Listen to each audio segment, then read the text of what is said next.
Hello, everyone. For today's class, we're going to be starting off with a few riddles. So, for the first riddle, the optimist sees the glass half full, the pessimist sees the glass half empty. How does the chemist see the glass? So, if your answer was she sees the glass completely full, half in the liquid state and half in the vapor state, you are correct. So, if you haven't guessed already, we'll be talking about careers in chemistry in today's lesson. And this riddle incorporates the chemical concept of different phases of matter, liquid, solid, and gas. So for our second riddle, two chemists walk into a bar. The first one says, I think I'll have an H2O, so some water. The second one says, I think I'll have an H2O2, and he dies. So why does the second one die? So if you said the second one dies because he ordered H2O2. The first chemist ordered H2O, so we have two hydrogen molecules on the left side attached to the one oxygen molecule. However, the second chemist ordered H2O2, so instead of TOO, think about this 2 as TWO, so H2O2. So we're adding an extra oxygen atom to this molecule on the right, and just by adding that one element, we are changing the chemical properties of this compound, which is fatal when ingested. So for today's lesson, we'll be talking about different career options in chemistry. We'll be talking about a few influential chemists, what you can start doing right now in your education to prepare for a career in chemistry, and then we'll be ending today's lesson with a quick home experiment that incorporates several chemical concepts. So what is chemistry? According to Cal State Northridge, chemists study substances at the atomic and molecular levels and analyze the ways in which the substances interact with one another. They use their knowledge to develop new and improved products and to test the quality of manufactured goods. So the key terms in this definition is that chemists study substances at the atomic and molecular levels. So going back to our second riddle, we talked about H2O and H2O2. H2O, once again, is our water molecule, and H2O2 is a molecule called hydrogen peroxide.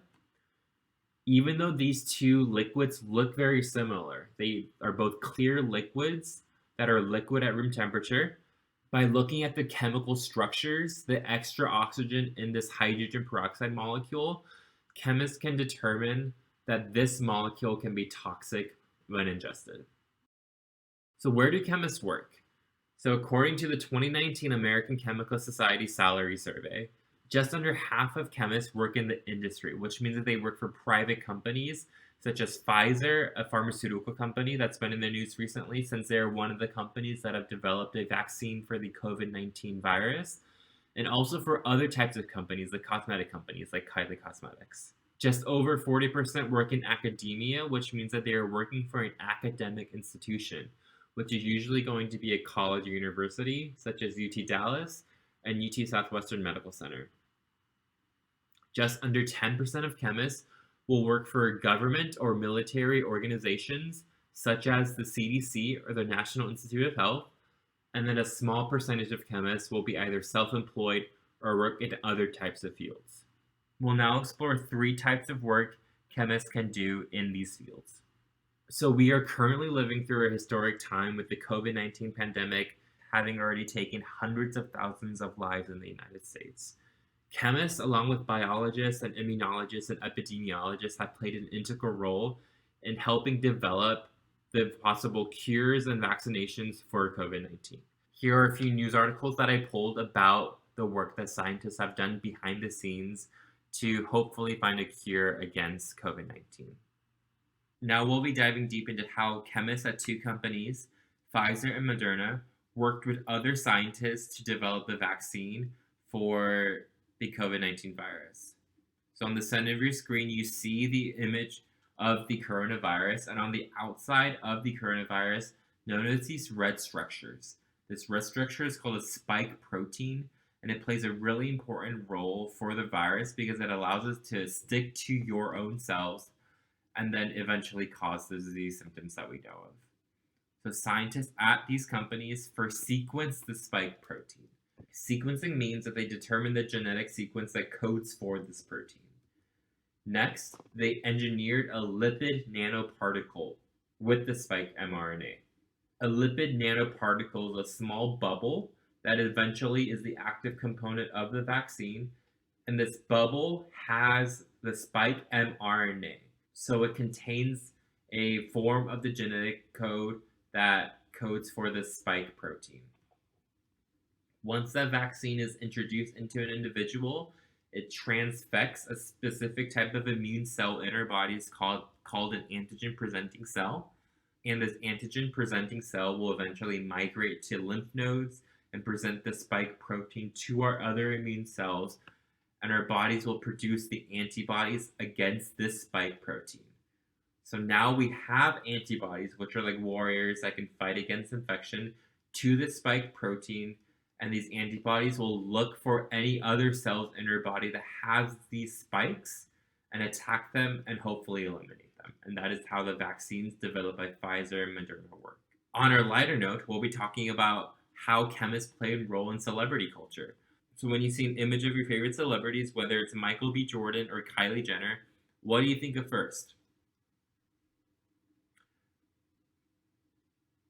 I often notice how flawless their skin is. Yes, retouching and makeup plays a really big role in cosmetics.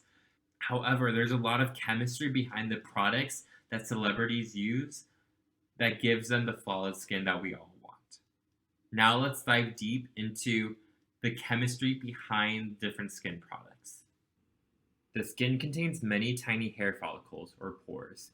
Each pore contains a hair and a multi-lobed gland called a sebaceous gland. Sebaceous glands produce an oily substance called sebum, which normally travels up the pore to lubricate the hair and the skin. Acne develops when a pore becomes clogged with excess sebum and dead skin cells. If the pore is partially clogged but the pathway to the skin surface remains open, the dark surface of the dried sebum is called a blackhead. However, if the pathway to the skin surface is blocked, the pore becomes infected and inflamed, resulting in a red, swollen, pus-filled bump called a pimple. Deeper and more serious infections may result in hard nodules under the skin surface called cysts. To treat acne, chemists need to develop acne medications that will penetrate the different layers of the skin. Chemists can formulate certain medications to address different types of acne, whether it's blackheads or pimples or nodules, based on this information. And lastly, chemistry will play an incredibly important role in developing renewable sources of energy to help fight the climate crisis that we are undergoing. Now we'll be talking about two influential chemists that have changed the field. The first is Alice Ball, a chemistry professor at the College of Hawaii who lived from 1892 to 1916. Alice Ball played an incredible role in developing a treatment for leprosy. Leprosy, also known as Hansen's disease, is a chronic infectious disease caused by the bacteria Mycobacterium leprae. This disease mainly affects the skin, nerves, respiratory tract, and eyes, and it is transmitted via droplets from one to another. People with severe leprosy were often separated from society. You can see on the picture on the left that leprosy often causes disfiguration in individuals who have it, and people were scared of these individuals, thinking that they were either sick and that they can cause them to be sick. So they would separate these individuals into entirely separate colonies called leper colonies or leper houses, where they had to live with each other. So this is when Miss Ball played a big role. Miss Ball was the first woman and first black woman to earn a chemistry degree at the College of Hawaii, which is now known as the University of Hawaii. She eventually became an instructor there as well. In 1916, Harry Holman, a doctor at Kalihi Hospital, asked Miss Ball to help him determine the active ingredients in chaulmoogra, a plant that has been used with some success to treat the disease. Holman was looking to isolate something concentrated and injectable, and in 1 year, Miss Ball had figured out how to fractionate the active oil, allowing her to solubilize it. Sadly, Ball died suddenly at the age of 24, possibly of accidental chlorine poisoning in a laboratory. It was reported that Ball was giving a demonstration on how to properly use a gas mask in preparation for an attack as World War II was raging in Europe. Her work was taken up by a male scientist who tried to take credit for her discoveries. Chalmugra injections, based on Miss Ball's work, eventually became the standard treatment for leprosy until the 1940s. And almost a century after her death, then Hawaii Lieutenant Governor Mazie Hirono named February 29th Alice Ball Day for her contributions. Now let's learn about some current events regarding leprosy. In September 2016, India introduced the world's first vaccine for leprosy, an infectious disease that causes numbness in the limbs and ulcers on the skin. Leprosy has existed for thousands of years and is even mentioned in the Bible. Throughout history, the disease has been so feared that those infected were often quarantined in self-imposed or state-mandated colonies. But today, leprosy is easily curable and very rare. However, a few of these so-called leper colonies still exist. So where are these quarantine sites and why do we still have them? Well, in 2000, the World Health Organization declared leprosy officially eliminated, finding just one infected person for every 10,000 people. Since then, the number of new cases has continued to decrease. Nevertheless, a few quarantine communities still exist, as many leprosy victims actually quarantine themselves, fearing ostracism from their community.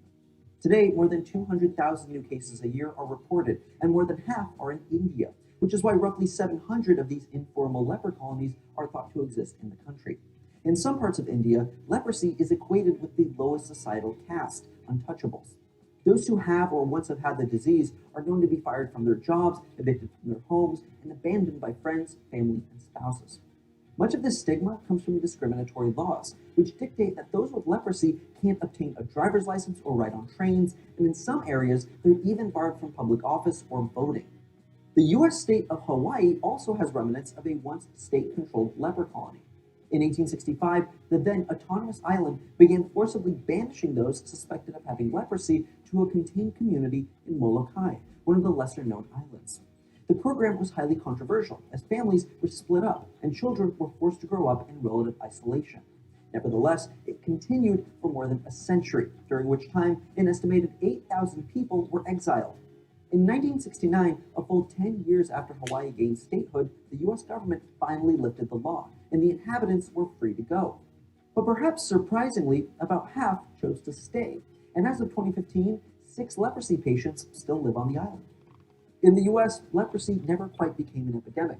Still, anyone who was diagnosed with the disease was required by law to be quarantined and treated in a small town in Louisiana called Carville. At its height, the Carville Leprosarium housed up to about 500 patients, all of whom were encouraged to change their name and forfeit all personal relationships. The US government stopped sending patients to Carville in 1999. However, like Molokai, some residents chose to stay. One particularly harsh country for those with leprosy was Japan. During the second half of the 20th century, the Japanese government rounded up thousands of infected people and sent them to remote quarantine sites, where they were subject to prison-like conditions, forced sterilization, and abortions. The treatments were so harsh that the families of victims filed a class action lawsuit against the government in 2016. The first effective drug to fight leprosy was introduced in the 1940s, and over the past 2 decades, more than 16 million people have been cured of the disease.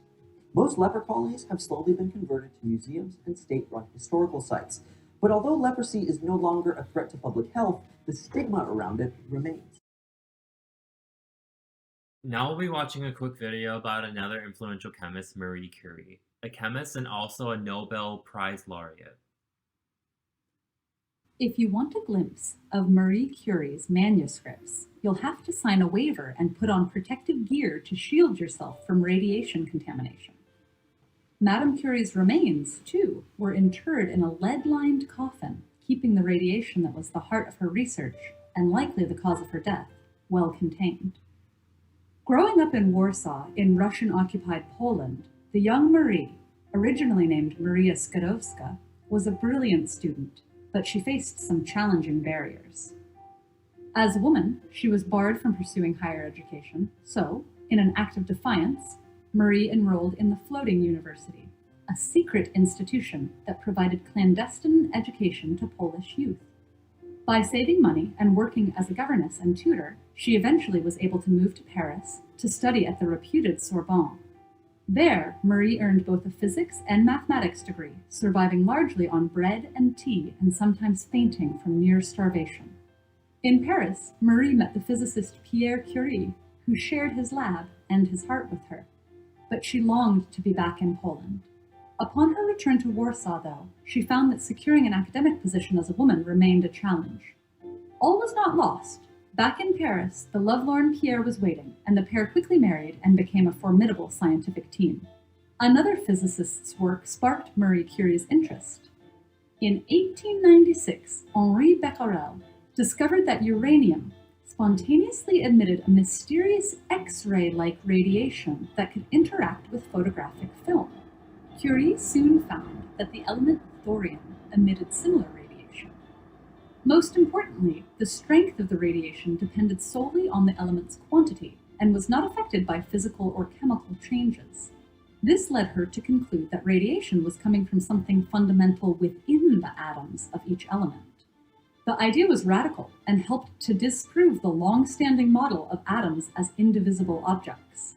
Next, by focusing on a super radioactive ore called pitchblende, the Curies realized that uranium alone couldn't be creating all the radiation. So, were there other radioactive elements that might be responsible?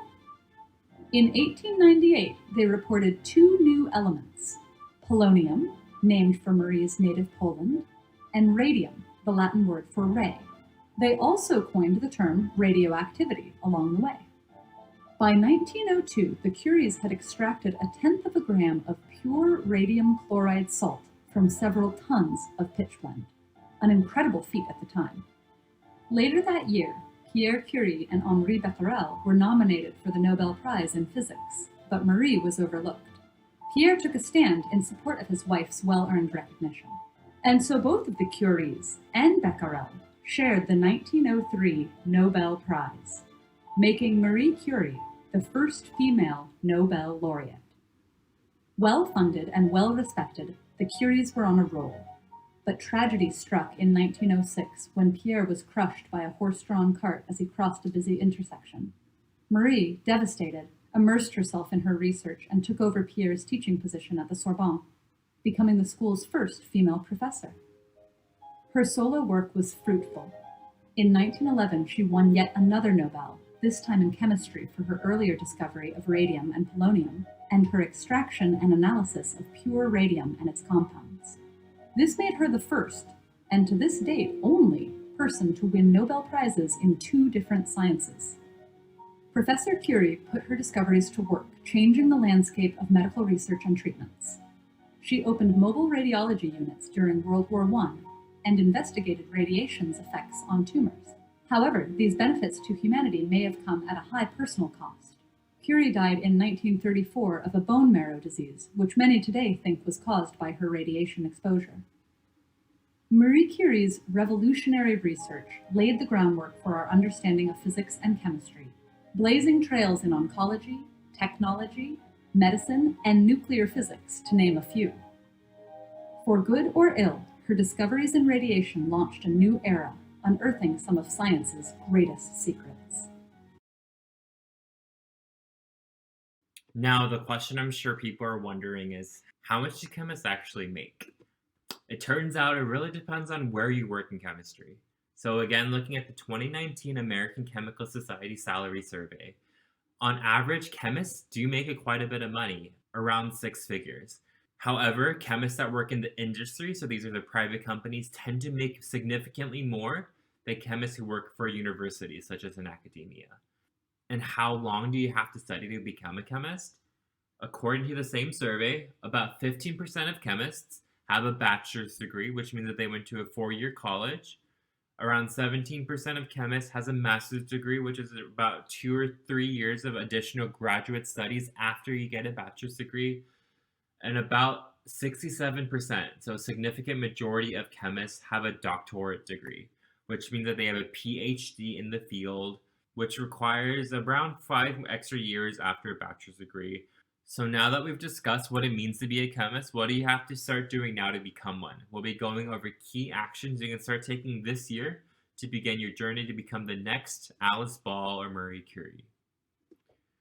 So in high school, it's really going to be important to excel in your core classes. So your science classes are going to be extremely important, your chemistry classes, biology classes, and physics classes. Also, there's a lot of math and chemistry, including statistics, so excelling in your math classes will also be crucial. Finally, in science, writing papers is one of the most important ways to publicize the research that you are doing. So developing your writing skills and reading skills through your English classes and language arts classes will also be crucial. In terms of extracurricular opportunities, if your school has a science club, try to join it to learn more about conducting experiments and get more familiar with lab-based work. Additionally, look for summer-based research programs that different universities are offering.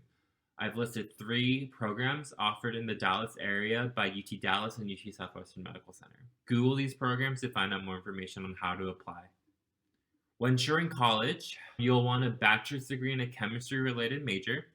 Most of these classes will also include relevant lab courses so that you're building your fundamental skills on how to conduct research in a lab. Outside of your classes, you really want to start getting experience working in a research lab. Many professors want students to help them with their research, so feel free to reach out to any professors that you'd be interested in working with.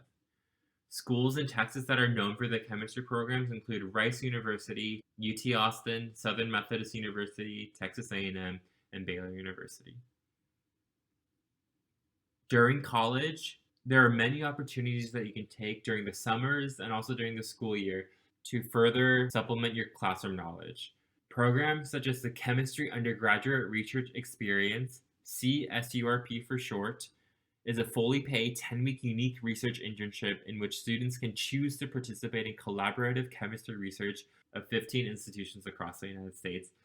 The REU Summer Research Program at UT Austin, University of North Texas, Texas State, and Texas A&M is a program that focuses on interdisciplinary projects in sustainable chemistry.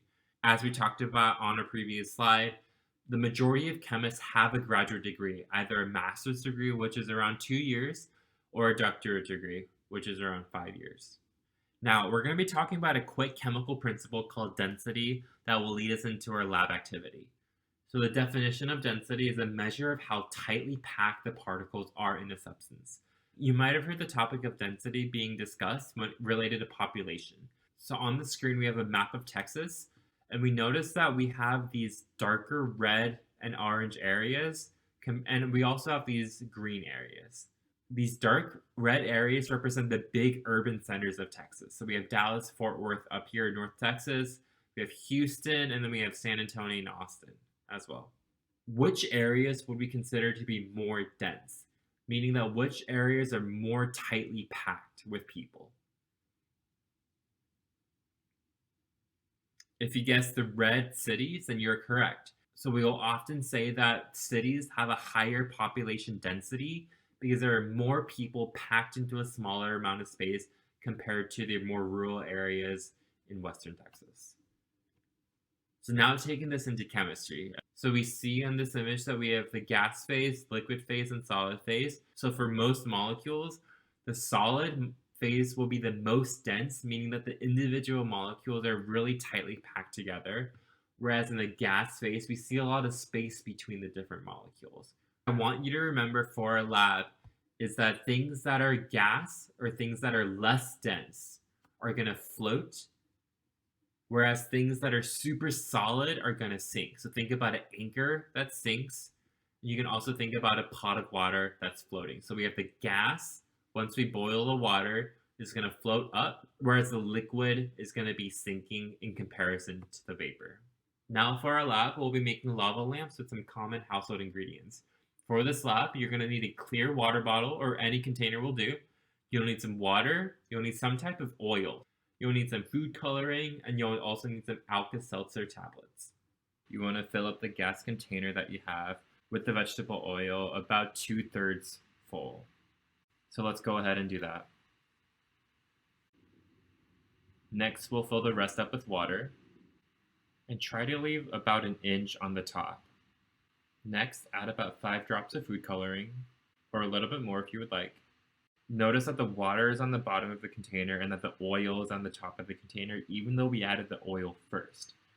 Using our knowledge of density, is water more dense than oil, or is oil more dense than water?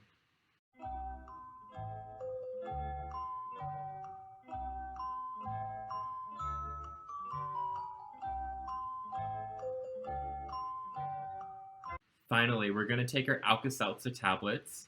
We're going to break it up into some pieces, just like this. Let's see if we get a reaction. So immediately we notice that the Alka-Seltzer tablet is creating some gas. The gas is less dense than the liquid, therefore the gas is rising to the top and pulling some of the food coloring along with it. If you want to play around and experiment further, you can try changing some variables by adding more food coloring, more Alka-Seltzer tablets, or changing the temperature of your lava lamp. Hope you enjoyed this experiment and have a good day.